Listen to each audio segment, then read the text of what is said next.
بسم اللہ الرحمن الرحیم نحمده ونصلی ونسلم علی رسولہ الکریم وعلی آلہ العظیم واصحابہ الفخیم اما بعد فاعوذ باللہ من الشیطان الرجیم بسم اللہ الرحمن الرحیم فصل لربک وانحر صدق اللہ العظیم وصدق رسولہ النبی الامین الکریم ونحن علی ذلک لمن الشاہدین والشاکرین والحمد للہ رب العالمین۔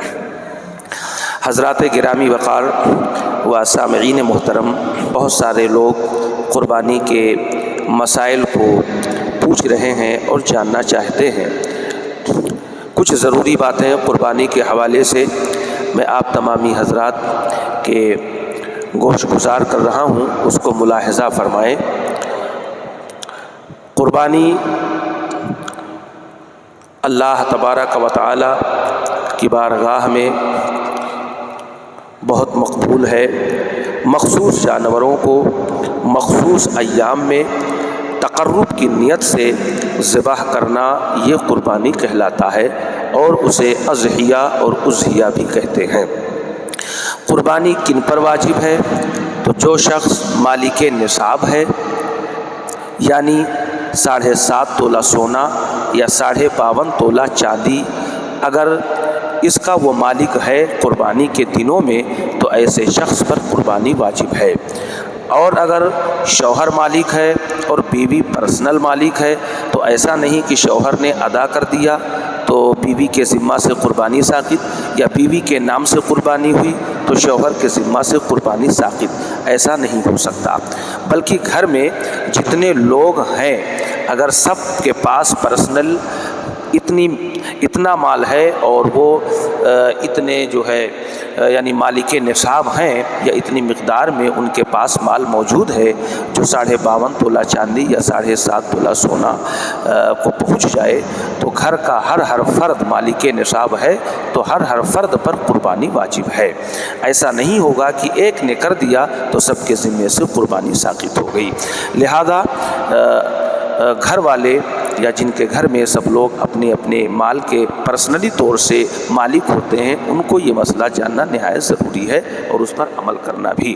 شوہر مالک ہے تو اپنے ذمہ اپنے نام سے وہ الگ قربانی کرے، اور بیوی کے پاس اگر زیور ہیں یا وہ اتنے کی ملکیت رکھتی ہے تو وہ اپنے نام سے قربانی کرے، اس پر بھی واجب ہے۔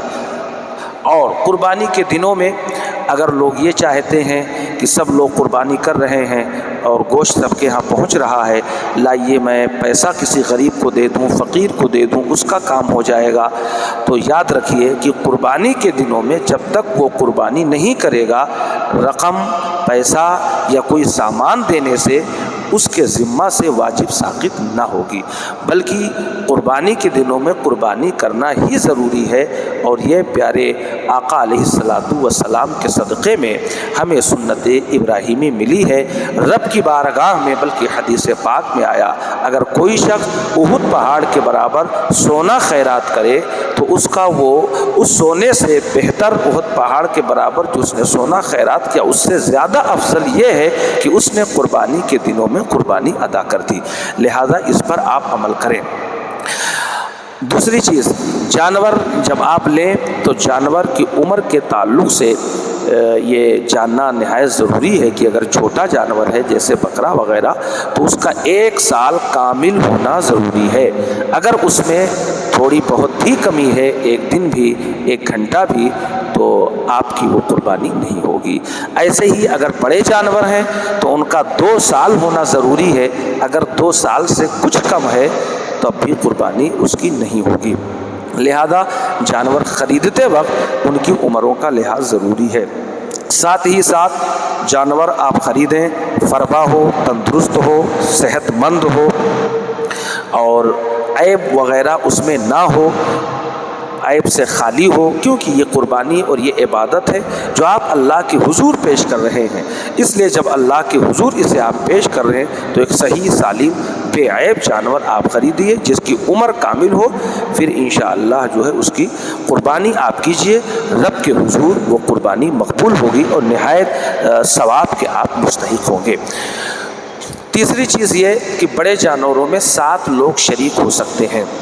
آج کل بہت تیزی کے ساتھ میں کسی صاحب نے کہا کہ یہ آئیڈیو نشر ہو رہی ہے کہ 7 لوگوں کی قربانی نہیں ہو سکتی یا اجتماعی نہیں، تو یہ مسئلہ کتب فقہ میں اور حدیث پاک میں مصرح ہے کہ بڑے جانور میں 7 لوگ ایمان والے وہ شریک ہو سکتے ہیں اور حصے سب کے برابر اور مساوی ہیں، تو سب کی جانب سے قربانی ہو جائے گی۔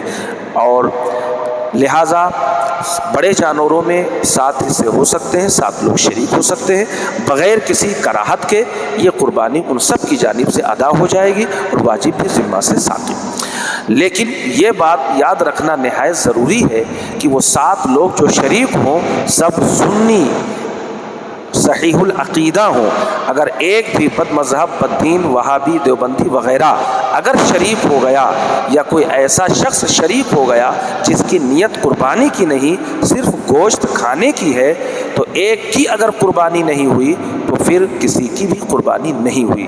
لہذا جب آپ کسی جانور میں کسی کے ہاں شرکت لیں، حصہ لیں، تو اس بات کو آپ جان لیں کہ جس جانور میں ہم نے حصہ لیا ہے یا ہم شریک ہیں اس میں کہیں کوئی وہابی، دیوبندی، غیر مقلد، نیچری، ایسے کافر و مرتد تو نہیں شریک ہیں، ورنہ ان کی قربانی نہیں ہوگی تو ان کی وجہ سے آپ کی بھی قربانی نہیں ہوگی۔ اللہ تبارک و تعالی ہم سب کو عقل سلیم عطا فرمائے اور ہم سب کو قربانی کی توفیق عطا فرمائے اور اسے اپنی بارگاہ میں قبول فرمائے۔ السلام علیکم۔